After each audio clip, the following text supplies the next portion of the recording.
వరంగల్ జిల్లా సంగం మండపంలో సంగం మండలంలో ఘోరం జరిగింది. తీగరాజుపల్లి వద్ద ఎస్ఆర్ఎస్పీ కాలువలోకి దూసుకువెళ్లింది కారు. ఒకే కుటుంబానికి చెందిన నలుగురు గల్లంతయ్యారు. ప్రమాదంలో తండ్రి సోమారపు ప్రవీణ్, కూతురు చైత్ర, కొడుకు ఆర్యవర్ధన్ మృతి చెందారు. భార్య కృష్ణవేణిని కాపాడుకున్నారు స్థానికులు. బాధితుల స్వస్థలం ఇనుగుర్తి మండలం మేచరాజుపల్లి. ప్రమాద సమయంలో తండ్రి ప్రవీణ్ కు ఛాతిలో నొప్పి వచ్చింది. ఎల్ఐసిలో డెవలప్మెంట్ ఆఫీసర్ గా పనిచేస్తున్నాడు ప్రవీణ్. ఒకసారి విజువల్స్ మీరు చూస్తున్నారు. కారు ఎస్ఆర్ఎస్పీ కాలువలోకి దూసుకు వెళ్ళిపోయిన విజువల్స్ మీరు చూస్తున్నారు.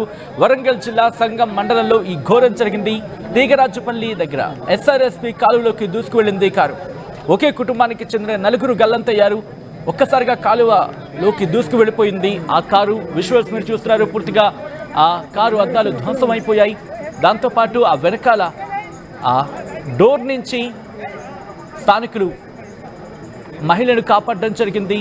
ఈ కథను మిమ్మల్ని కాస్త కలవరపరచైతే మిమ్మల్ని కలవరపాటుకు గురి చేయడం ఆర్టీవీ ఉద్దేశం కాదు.